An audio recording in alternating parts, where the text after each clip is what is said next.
Okay, the last thing in our unit about circles is talking about the equation of a circle. So, I think it's good just to understand where it comes from. You're going to more have to know how to use and apply the equation, but I'm going to show you a quick proof about where it comes from. So, if you have some center, we usually refer to the center as h comma k of the circle. Let's choose some point on the outside. It doesn't matter which point we choose because all points should be the same distance away, right? That's the definition of a circle. All the set of all points that are equidistant from the center. I'm going to connect those two, and we know that this is your radius. Okay.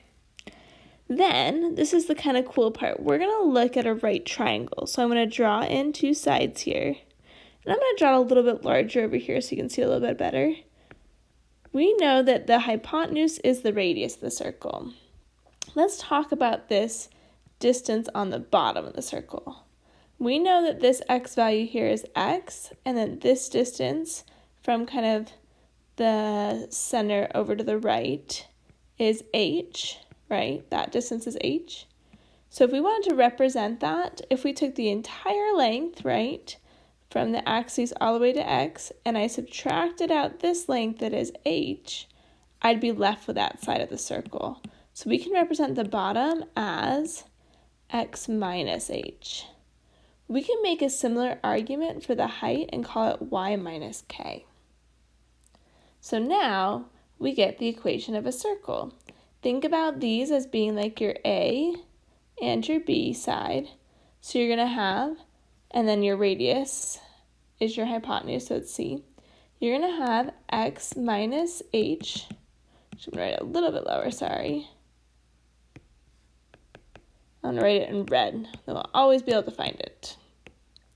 We are going to have x minus h squared, right, plus your b is y minus k squared equals r squared. So this is the equation that you need to know how to use.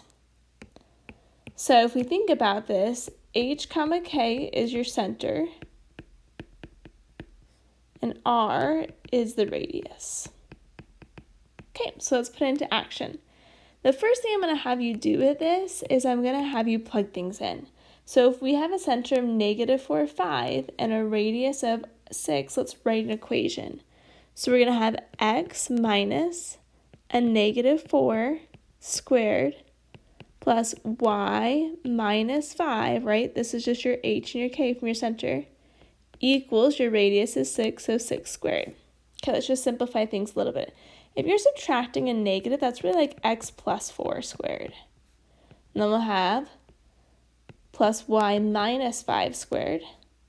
And then 6 squared is 36. So this is the equation of your circle. Okay, now let's say if I've got this equation given to you, x minus 8 squared plus y plus 11 squared equals 17. Let's find the center and radius. So for the center, you just need to look at what you're subtracting from x and what you're subtracting from y. I'm subtracting 8 from x, so it's going to be a positive 8. The problem is I'm adding 11 to y. So you can think about that as y minus a -11, right? That would be the same as y plus 11. And so that means your y value of your center is a -11. The other way to think about it, just like when we're kind of solving quadratics, think about it being the opposite of what's in parentheses. So if you've got x minus 8, the opposite of that minus 8 is a positive 8. If you've got y plus 11, the opposite of plus 11 is a minus 11. So there's your center. Okay, this 17 equals your radius squared. So be a little careful. You may be tempted to be like, hey, my radius is 17, but that's not true. Your radius squared is 17, so if you want to actually figure out the radius, take the square root of both sides. And here your radius is going to be the square root of a positive 17, so just square root of 17. You do not need to worry about the negatives here because we're not going to have negative lengths. Okay, the next thing I'm going to have us do is let's find the center and radius given a graph and then write the equation. Sometimes the center is marked for you, but if it is not, I usually try to find like the points that are furthest distance apart, kind of connect it because that's one diameter, and do the same up and down. And if you can draw on those two diameters, then you know the center point. In this case, our center is 4, -2. And the radius, if you just count out from the center, 1, 2, 3, 4, the radius is 4. You could do the same thing by counting up or to the left or down as well. So now we're going to plug in our equation. We've got x minus 4 squared plus y plus 2 squared equals 4 squared, so 16. Okay, the next thing I'm going to have you do is graph the equation. In order to graph it, I would say we do need to find the center and the radius. So, whether you think about it as the opposite or what you're subtracting, x plus 4, the opposite of plus 4 is a negative 4. Y minus 5, opposite of minus 5 is positive 5, so the center is at negative 4, 5. Remember, this 9 represents your radius squared is 9, so when you take the square root, your radius is equal to 3. Okay, to graph these, what I generally do is I plot the center point, so negative 4, positive 5, and that's your center.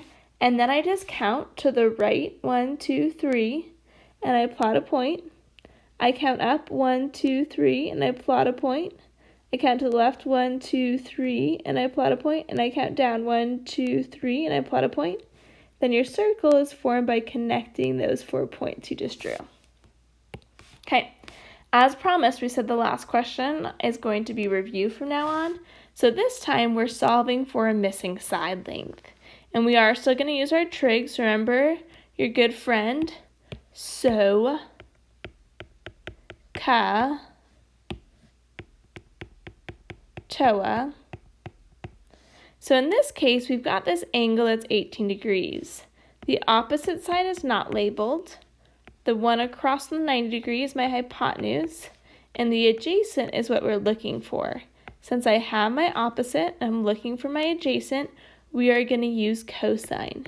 And here we have cosine of 18 degrees equals x over 17. So to solve for x, multiply both sides by 17. So x equals 17 cosine of 18. Type that in your calculator, and you get that x is 16.17. As a quick reminder for you, you do sometimes get, this is not this problem, but remember if you had something like, I'll just say like tangent of 40 equals 10 over x, and you're trying to solve for x.